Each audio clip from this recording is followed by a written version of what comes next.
I did. Oh, on the phone? Yes. So I don't want to walk that far. Will you stand up for me and put your phones down, please? For what? Just put your phones on the ground. For what? Whoa, whoa, whoa, whoa. We're not doing that. You're under arrest. You're under arrest. For what? For what? No, for what though? No, just tell me for what though? Why are you arresting me? Why? Well, tell me why you're arresting me. Stop. Okay, hold on. You're wrong, sir.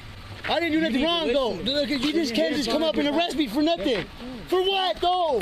For what for? Hey, calm down. As you can see from Officer Reid's body camera, an attempt was made to try to place the suspect, Anthony Felix, under arrest for a misdemeanor charge of peace disturbance. As the suspect began to resist arrest, Officer Reid's body camera became dislodged from his vest carrier. During the struggle, one of the officers was able to activate a radio call for assistance, which prompted Joplin Dispatch to announce a Code 3 call for assistance. Corporal Cooper and Officer Reid continued to try to subdue the suspect, and the struggle went out of view of the body camera, which was now lying in the roadway. However, the audio recording from the incident continued to capture the chain of events. As the suspect continued to resist arrest, Officer Reid attempted to subdue the suspect with a taser. However, one of the taser probes struck the zipper on the suspect's jacket and did not make contact with his body. Therefore, neuromuscular incapacitation was not obtained. As the struggle continued, the suspect pulled a 9mm semi-automatic handgun that he had concealed on him. There was a struggle over the suspect's weapon, and during the struggle, the suspect shot Corporal Ben Cooper in his upper shoulder. This immediately caused Corporal Cooper to physically disengage the suspect. Officer Jake Reid then returned fire at the suspect, and the suspect began firing his weapon at Officer Reid. This exchange of gunfire was almost simultaneous. Officer Reid's gunfire just narrowly missed striking the suspect. However, two of the suspect's rounds hit Officer Reid, one in the forearm and one in the head, immediately rendering him unconscious. The suspect then immediately turned back to Corporal Cooper, and he fired one final shot that struck Corporal Cooper in the back of the head. During the shooting, Officer Reid discharged 4 rounds from his duty weapon, and the suspect discharged a total of 9 rounds. Immediately following the shooting, the suspect stole Officer Reid's Glock handgun and attempted to steal Officer Reid's Dodge Charger. However, the door was locked. The suspect then went to Corporal Cooper's Ford Explorer and was able to gain access and sold the vehicle as he fled the scene.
Black male, we don't have any other description, just more units here.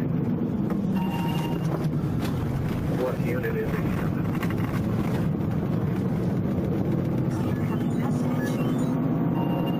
Yeah, we'll get that here emergency.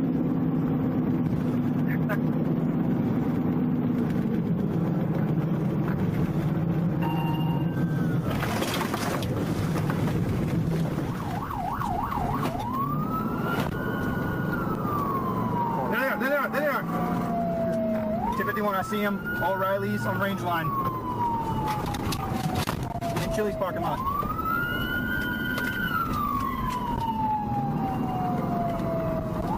Going back on range line, heading south.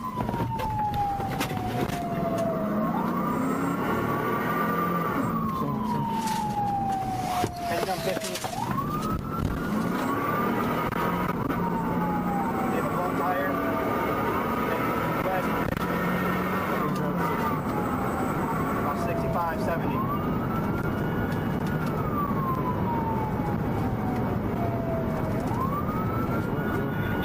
He's in Corporal Cooper and SUV. Back off a little bit. Back off. Coming up to Murphy. Coming up to Murphy. Slow down, he's gonna turn Taking on. a right. Campbell Parkway. So back off. 2460. Back tire completely off. He's rolling on it. Slow down. Take a breath. Breathe. Keep slowing right down. Since the incident on March 8, we have learned that at this point in the incident, Joplin police officers still did not have a complete understanding of what exactly had transpired at the buckle between the suspect and Corporal Cooper and Officer Reid. As Officer Kirkland and Officer Wright were pursuing the suspect in Corporal Cooper's stolen patrol vehicle, the suspect began firing out of the back window. It is believed that the suspect fired 9 rounds at the pursuing officers, with 1 round striking the front grille of Officer Kirkland and Officer Wright's Chevrolet Tahoe patrol vehicle, and 2 additional rounds striking the front windshield. During the gunfire, Officer Kirkland leaned over to provide radio traffic. During that time, one of the rounds fired by the suspect struck his windshield and then struck the driver's seat headrest where Officer Kirkland was seated, just narrowly missing him by a matter of inches. Officers immediately stopped and began checking each other for injuries. Neither officer sustained wounds from the gunfire. The suspect continued to flee and began driving between houses in the neighborhood. Doing 30 down Campbell Parkway. Are you good? Shots fired! Shots fired! Shots fired! Are you good? Yeah. Are you hit?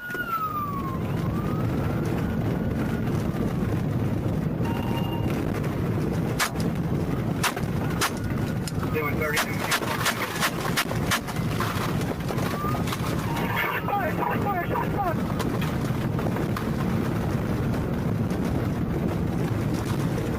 Shots fired.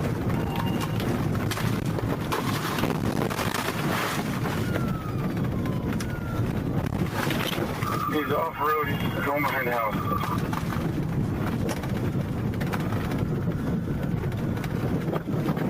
$251.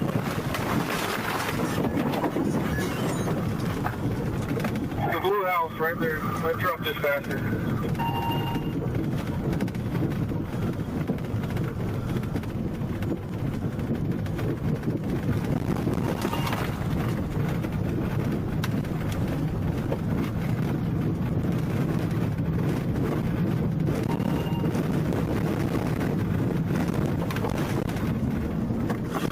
Anybody give a location?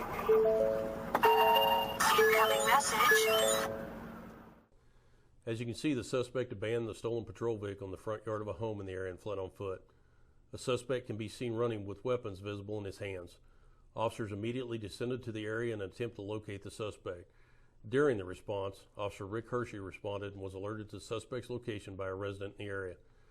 As he stopped his patrol vehicle, the suspect continued fleeing on foot towards the west along Carolina Avenue and crossed Connecticut Avenue and was running toward an apartment complex. Officer Hershey gave this information out over the radio. Also responding to the area was Captain William Davis and Captain Trevor Duncan. They also observed the suspect running across Connecticut Avenue and responded quickly to try to apprehend him.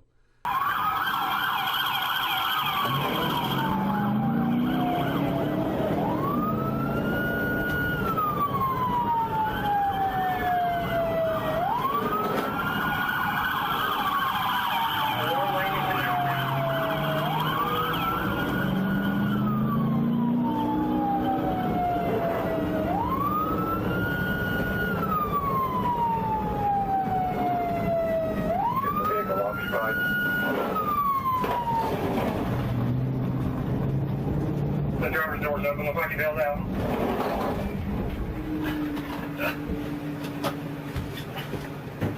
Alright, you got me in.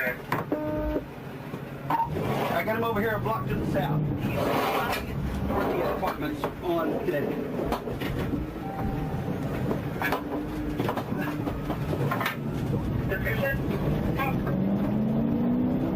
White male, black jacket, black hair. He's trying to get into a van here.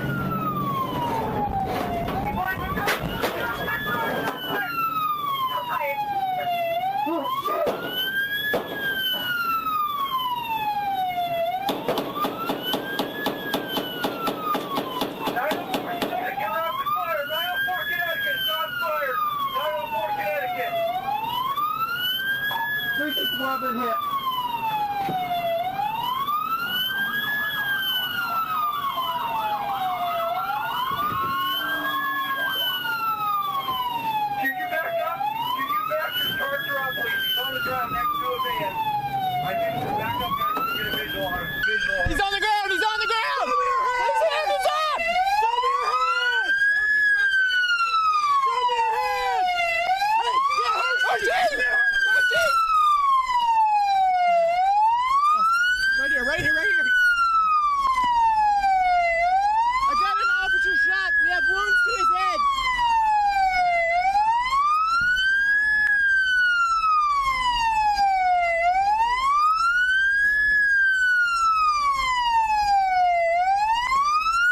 Hershey?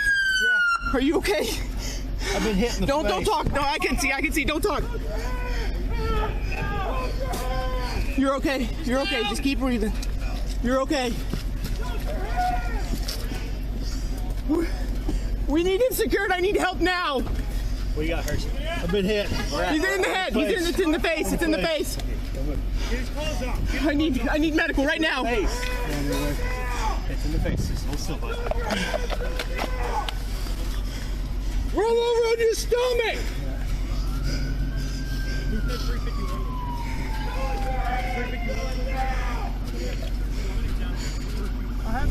Hershey, are you hurt anywhere else? No. Yeah, we need somebody here now. We got one that's shot to the face.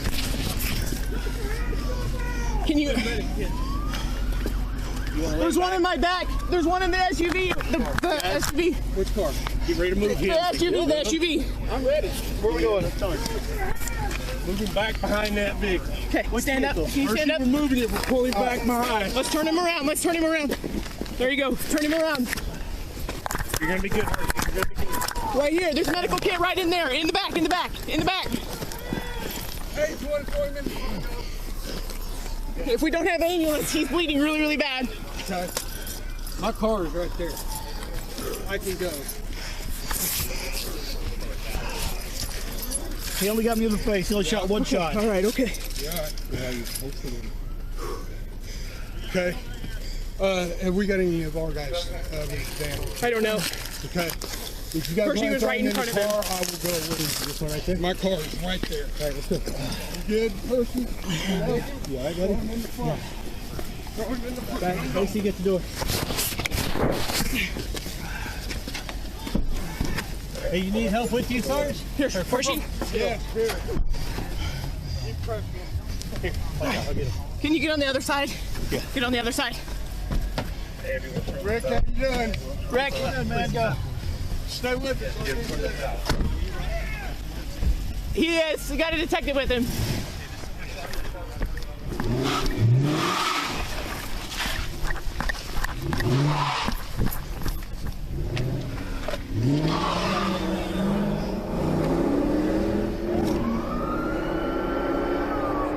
Hershey remained hospitalized for the next 8 days before being released. He is still recovering from his wounds. As officers responded to Freeman Hospital, it was learned that Corporal Cooper and Officer Reid had suffered gunshot wounds and were in critical condition. Corporal Ben Cooper succumbed to his injuries at Freeman Hospital on Tuesday, March 8, 2022. Officer Jake Reid remained in critical condition until Friday, March 11, 2022, when his organs were donated to save the lives of others. I want to thank the officers of the Joplin Police Department for their bravery, dedication, and self-sacrifice they provide day in and day out.